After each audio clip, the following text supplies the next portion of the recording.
Welcome to the Explainer. Today, we're breaking down a really ambitious new tax plan coming to Bangladesh. It's a huge multi-year overhaul that's going to change the game for everything from your personal income to how businesses are taxed. So, the big question on everyone's mind is, what does this actually mean for my wallet?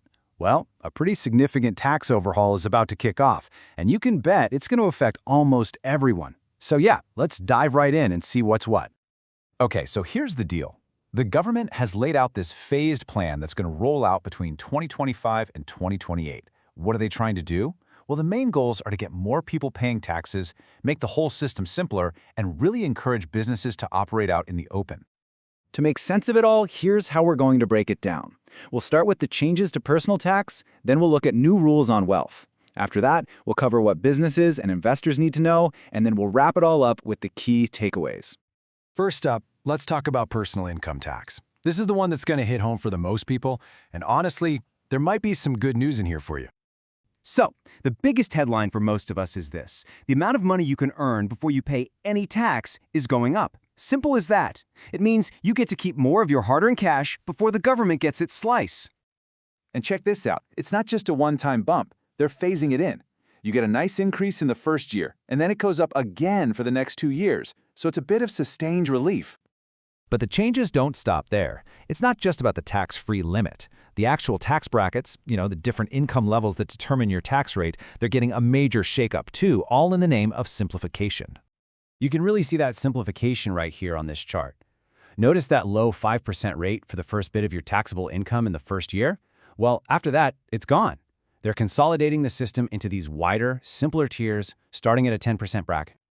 Okay, so we've covered what you earn. Now let's switch gears and talk about what you own. For anyone with a high net worth, there's a pretty important update coming to the wealth surcharge. So, just to be clear, this isn't a whole new tax. Think of it more like an extra fee that gets tacked onto your regular income tax bill if your net worth is above a certain level. Now, the levels themselves aren't changing, but a key rule is. So, as you can see, the rates climb up as net worth increases, starting at 10% for assets over 4 crore taka. But here's the really big news. Starting in the 2026-27 tax year, the government is getting rid of the minimum surcharge rule. And that's a huge relief for anyone who's asset-rich but might not have a lot of income in a particular year. And just a quick heads up, it's not just about what's in your bank account. If you own certain things like more than one car or a really big property, that can trigger the surcharge all by itself, even if your other assets are below the threshold. All right, let's pivot now and talk about the business world. The reforms are bringing in some new corporate tax rates that are really designed to get more companies to follow the rules and formalize their operations. Basically, the government is dangling a pretty big carrot. They're giving businesses a really strong reason to run their transactions through the banking system. If you meet one key condition, you can unlock a lower tax rate. This table lays it all out pretty clearly. Doesn't matter if you're a non-listed company, a listed one, or a one-person show, there's a standard rate, and then there's that lower conditional rate. We're talking a 2.5 percentage point discount, which for a business can be a whole lot of money. And here it is, the one big condition. To get that sweet, lower tax rate, all of your income, all of your receipts, and any single expense or investment over 5 lakh taka, they all have to be done through the bank. It's a massive push for more transparency in the economy. All right, investors, this next part is for you, so listen up. A pretty major change is on its way.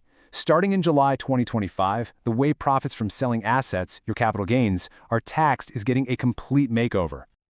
Just to make sure we're all on the same page, what exactly are capital gains? It's simple, really.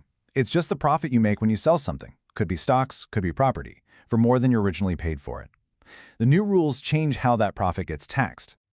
The new system draws a really clear line in the sand, and that line is 5 years. If you sell an asset in 5 years or less, your profit just gets lumped in with your regular income, which means it could be taxed as high as 30%. But if you hold on to it for more than 5 years, that profit gets a much nicer flat tax rate of just 15%. The message is loud and clear. The government wants to reward long-term investment, not quick speculative trading. Okay, let's start to pull all of this together and look at the biggest takeaways. We're going to start with a really crucial area called withholding tax, which is basically tax that's collected right at the source of a payment. This is a massive part of the tax system. and the government is fine-tuning the rates on dozens and dozens of different payments. It affects everything from imports and interest payments to professional service fees. Now, we can't possibly cover every single change, but you can really see the government's strategy just by looking at this list. They're cutting taxes on critical things like the raw materials for cancer drugs, while at the same time, they're hiking rates on things like rent for large venues and interest on government bonds to boost revenue. And here's another key part of that make it simpler goal. Instead of having to file 12 withholding tax returns a year, businesses will now only have to file 4. That should cut down on the administrative headache in a big way. So, that's the multi-million-dollar question, isn't it? Will all these reforms actually lead to a tax system that's fair and runs more smoothly? Well, that is absolutely the goal. More inclusion, more simplicity, more transparency. And now you've got a much clearer picture of how they plan to get there over the next few years.